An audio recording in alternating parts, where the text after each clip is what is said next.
when you retire from the United States military, one of the first things you do is you have to get a disability rating, a Veterans Administration disability rating. Okay?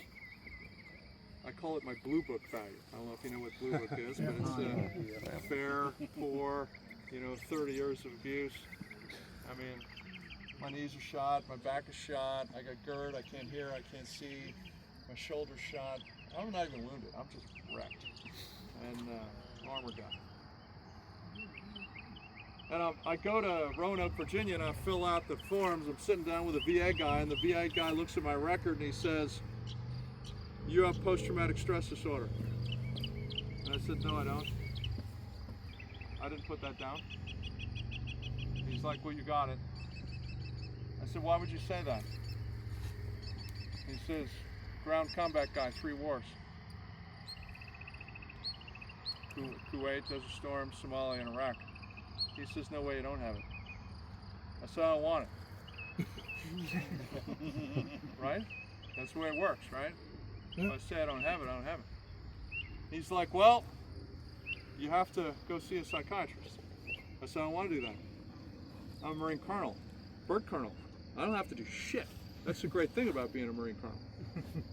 He says, "Well, if you don't see a psychiatrist, you're not going to get a disability rating." Damn it. Flanked. I've been flanked. I've been flanked. All right, fine. I'll play your game. I'll go see your psychiatrist. So I go away, I come back, and I sit down with a VA psychiatrist. And he's a great guy. And I lie. Lie, lie, lie, lie, lie. Rainbows and unicorns. Everything's fine. Nothing to see here. Move along. Right? And when we get done, it's like, "Okay, Doc, am I good? Can I get on with my life?" And he's like, "Oh, hell no." Since you have all the classic symptoms, but like most veterans, you just figured a way to deal with it. And he rated me moderate functional, which my wife disagrees with. And I'm still pushing back. I still don't want it. And I'm pushing back hard, as only an angry Marine Colonel can do. And finally, this guy looks at me and he says, "Look, Marine, great thing about being a Marine is you can call any American Marine from private to 4-star Marine and he'll listen to you and not get upset. And say, 'Look, Marine, the government will pay you more for having it. Hi, I'm Rob. I have post-traumatic stress." Okay, fine. Okay, fine. I'm a broken toy. I've known that for a long time. So I guess I need to do some research. I guess I need to do some reading. A lot of stuff out there. That's the best book on the subject. I will leave it laying here and you can take pictures of it if you want. And can you share on the group once you take the picture? Thanks, bro. it's called The Evil Hours. It's written by a guy named Morris. Morris is a Marine and he's an engineer. And he did his time in Iraq and came back, got out, became a journalist, went back to Iraq, got blown up by an IED. And it's his story of his journey through post-traumatic stress disorder. And it's a magnificent book, and I've read a lot of it, and that's the best one. And I've read that probably 6 times. Why are there Greeks on the cover? There are Greeks on the cover because this is as old as recorded history. This is not something new we ginned up for Vietnam. This has been around forever. If you've read the Odyssey is a story of PTSD. It's a soldier dealing with the death of his friend. So, American warrior societies, Native Americans, when they went on the warpath, when they came back, they were not allowed to rejoin their families until they'd been in a sweat lodge for 2 weeks to talk it out with people with a shared experience. So, when your great-grandfather came back from Europe after World War II, they put him on a slow troop ship and slowly steamed across the Atlantic to give him time to decompress. Now we take kids out of Afghanistan and that evening they're home with their families. and we wonder why we have problems.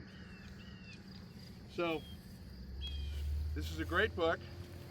He talks about what it is, and he has a wide lens, and he talks about military veterans and crime victims and rape victims and accident victims and first responders. He has a very wide lens. And this is a natural human response to trauma.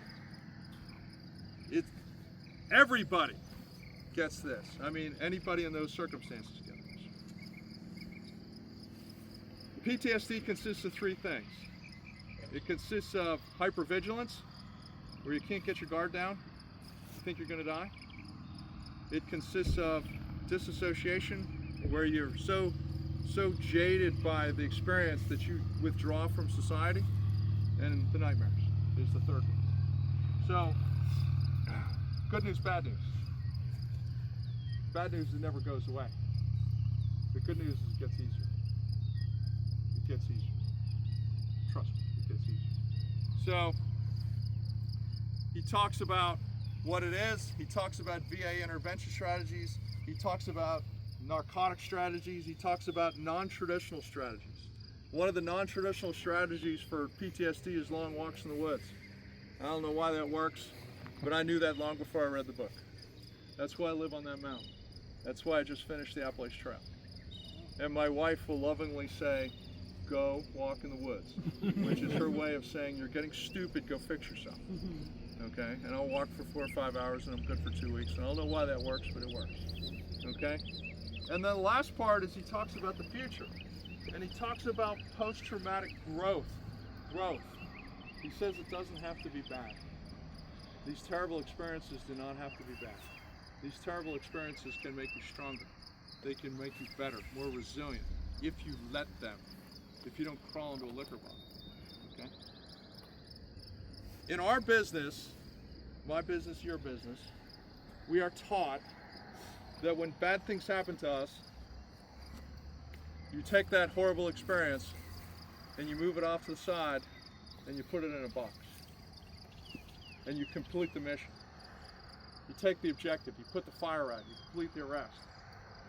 It's not going to do anybody any good for me to break down on the side of the road and cry like a little girl. Got to get the job done. And I got in a lot of trouble in the Marine Corps for not grieving. Not grieving. People yelled at me for not grieving. And I used to say, I'll cry in my own time. We got work to do right now. Let's get it done. But the implication is when it's over with, when the dust settles, I'm going to take that box and I'm going to open it up. And I'm going to take that experience out of the box and I'm going to ask myself, how am I going to allow that experience to affect me going forward? Because it's going to affect me. I get to choose.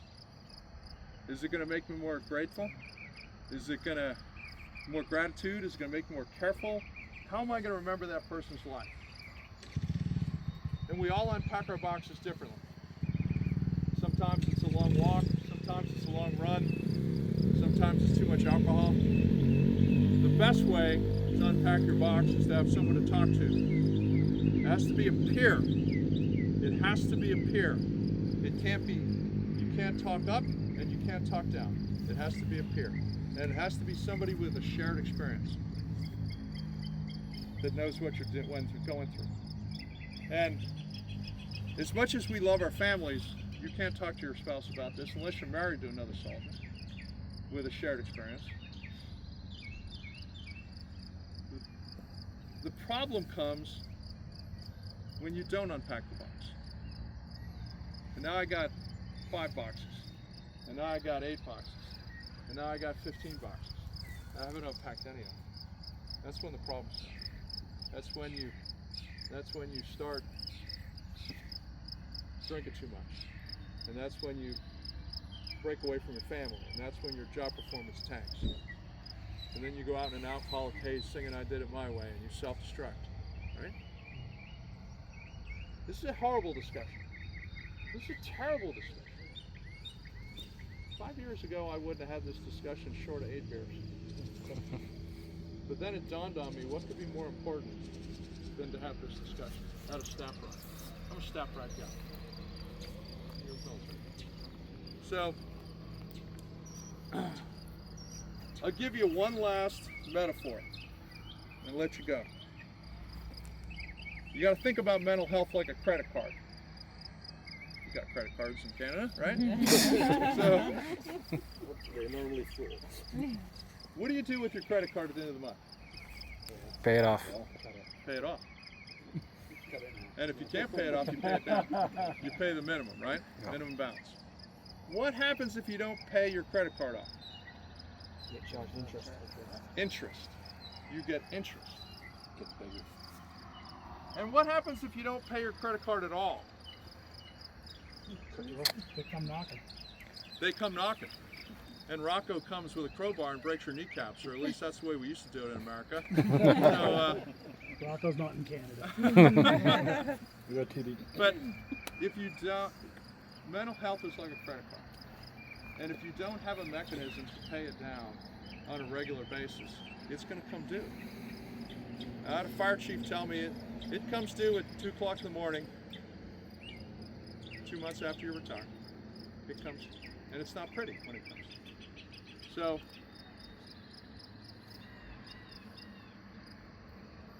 I'm not a mental health professional. My message is it's okay. It's okay. And I hope you have a mental health network in the Canadian North. I hope you do. And I don't know if you have any faith in it. Okay? If you do have a mental health network, I would ask you to participate in it. At least support it. At least don't talk trash about it. Okay? In the Marine Corps, we didn't want to talk about this. We were ashamed of this. We didn't want to talk about it at all. And then we went to war for 20 years. And then we realized they're all broken. All of them. And we have to deal with it. And now the Marine Corps looks at it like it's any other wound. You get shot in the leg, you go to the doctor. You got PTSD, you go to the doctor. And we're trying to destigmatize mental health. Because in theory, you could probably make it through 20 years in the military and not be touched by this, but I doubt it. I really doubt it. And at a minimum, you're going to have soldiers working for you that have been touched by this. And I'm not saying cut them slack, I'm saying have a little empathy. Read the damn book. Okay? Are there any questions on this? This is important to me, all right? Absolutely. Okay. All right, let's get you on the bus, get you back to the hotel. Hotel's right over there. It's about a mile away. Sure.